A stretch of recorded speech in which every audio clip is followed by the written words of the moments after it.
বাড়িতে, ও ননদী ঠাকুর জামাই এলো বাড়িতে।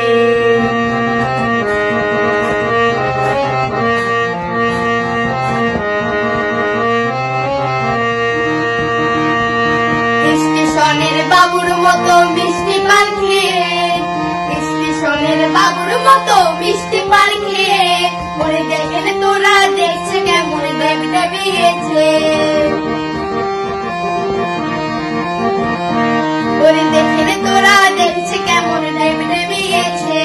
আমি তাই তো বলি চুল বেঁধে সাজ, আমি তাই তো বলি চুল বেঁধে সাজ, হলুদে রাঙা শাড়িতে ঠাকুর জামাই এলো বাড়িতে, ও ননদী ঠাকুর জামাই এলো বাড়িতে।